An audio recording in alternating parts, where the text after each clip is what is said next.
We just had a great meeting with the House Republican Conference. We're delighted to have been joined by the Vice President, J.D. Vance. You'll hear from him in just a moment.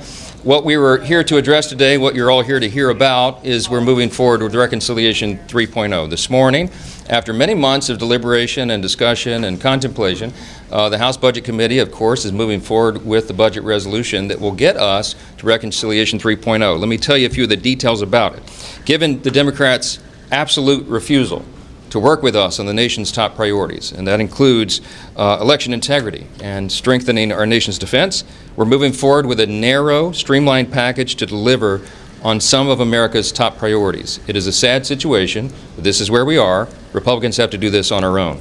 So the budget resolution instructs 4 House committees to write Reconciliation 3.0, the bill. Those committees are the House Administration Committee, House Armed Services Committee, House Agriculture, and House Intelligence Committee. Each of them will have an important component part of that. The forthcoming reconciliation legislation sets out to accomplish 2 very important goals. 1, to secure America's elections. We're going to pass the Save America Act into law, as much of that as possible. The Save America Act ensures, as you know, that voters have proof of citizenship to register to vote, and they show a valid ID when they turn up to vote at the ballot box. These common sense policies are supported by 83% of the American people. It's almost a 9 out of 10 public opinion poll in most of the polls that you look at. The second objective is to protect and strengthen our homeland. How will we do that? We will provide supplemental funding for our troops with the administration's request to support national defense and our farmers. That's very important stuff. The Budget Committee is scheduled to vote this budget resolution out of committee tomorrow, and we will pass it through the House next week. We'll send it to the Senate, and then they will pass it before the August district work period.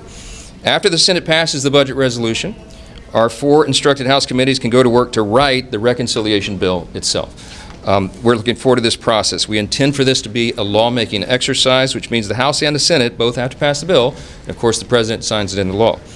This budget resolution, which kickstarts Reconciliation 3.0, is a process. It's our best shot at enacting our party's top priority legislation, the Save America Act. It is important to the American people. It is important to the future. And there is nothing in this bill that every Republican in Congress cannot proudly get behind. I would say that Republicans support election integrity, our troops, and of course our farmers, and this vehicle will demonstrate all of that once again. We're delighted again to have been joined by our Vice President, who had a lot to say to the Republicans. They were very encouraged. She got multiple standing ovations. It's a good day to be a Republican. Ladies and gentlemen, our Vice President, J.D. Vance. Thank you, Mr. Speaker. Thank you, buddy.